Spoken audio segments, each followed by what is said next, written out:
Joey, I'm going to need you to work with your cousins this morning. What about our special project, Grandpa? Patience, Joe. We'll get to it. I have some things to do in town this morning. We will work on our project when I get home. All right, Grandpa. I'll try to be patient.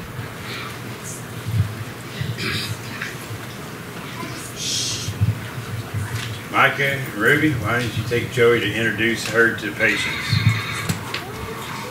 Come on, Joey. Let's go see Patience. How can you see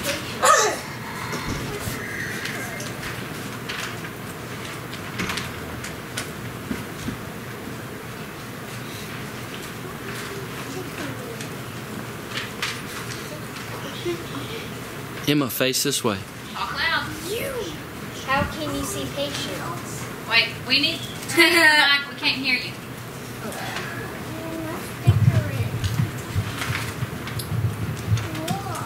How can you see patience? Ha ha ha ha ha. Oh, let me guess. Patience is the name of one of the vinegar.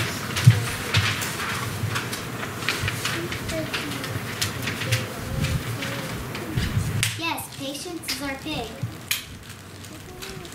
Your pig, if it's your pig, why does it live here on Grandpa's farm? It's a long story. Ruby has always wanted a miniature pig, you know. One of those pigs that always stay small. Well, one of the children at school said he had a bunch of miniature pigs that needed a home, so I brought one home. Yeah, and Dad took one look at it and said, Ruby, that's no miniature pig, that's a regular pig. And it's gonna be over 200 pounds someday. I told Dad that I couldn't see how something so tiny could grow to be 200 pounds, a 200-pound pig. Dad said, Patience, Ruby. Just you wait and see. That's how Patience got her name. Yes, Dad let us keep Patience until she got too big for our farm. We didn't know what we were going to do with her once she got so big. Dad said our farm wasn't big enough for a 200-pound pig.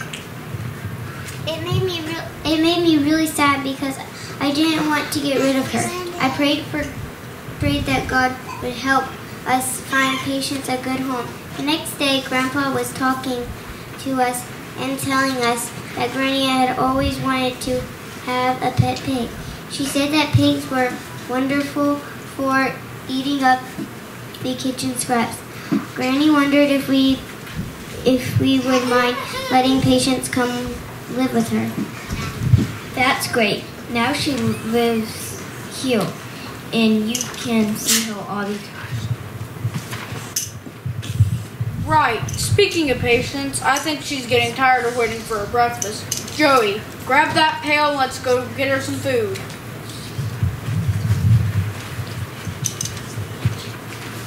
You're not going to lead us anymore tonight.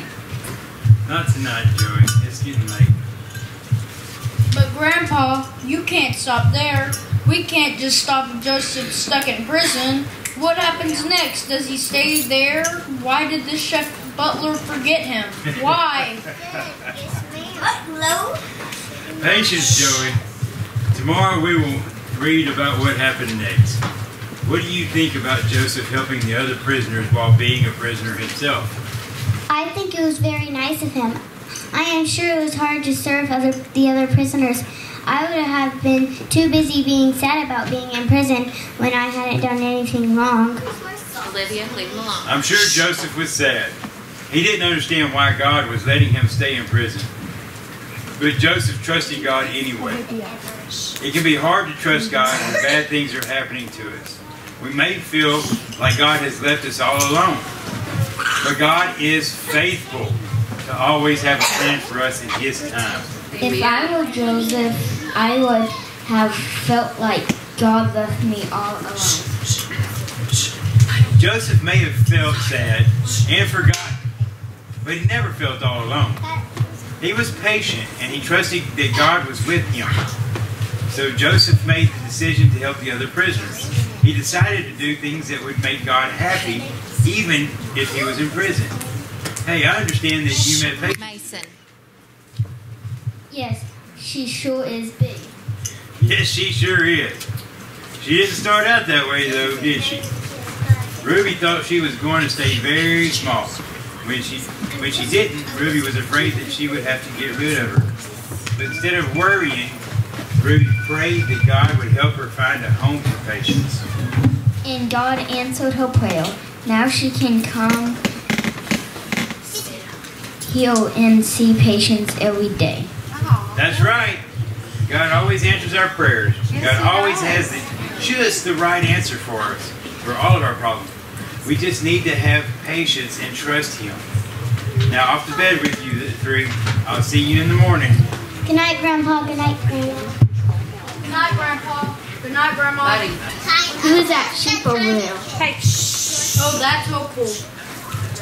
Is there a reason she's named Hopeful?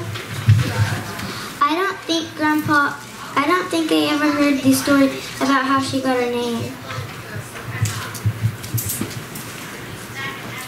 Grandpa, why did you and Granny name your sheep Hopeful? Didn't I tell you how she came to be our sheep? No, I don't think you ever did. Well, one day we heard our dog barking. He was making such a fuss. I went to see what he was carrying on about, and I found him out in the field barking at this sheep. Her wool was so overgrown that she had gotten stuck in some bushes. She looked so sad. What did you do? I walked up to her and I patted her on her head. She looked up with such hope in her eyes. It was as if she knew that she could trust me to help her. It took me about an hour to get her free, but once I did, she just wouldn't leave my side. What happened to her owners? I don't know. I tried to find out if anyone was missing a sheep, but no one ever came to claim her. So we brought her home, gave her a haircut, and fed her. She's been with us ever since. She sure is friendly. Yes, she is. I'm sure she's ready for her breakfast. Micah, why don't you go ahead and get her fed? I'm going to take Joey and get back to work on our project. Another day or so and our surprise should be done.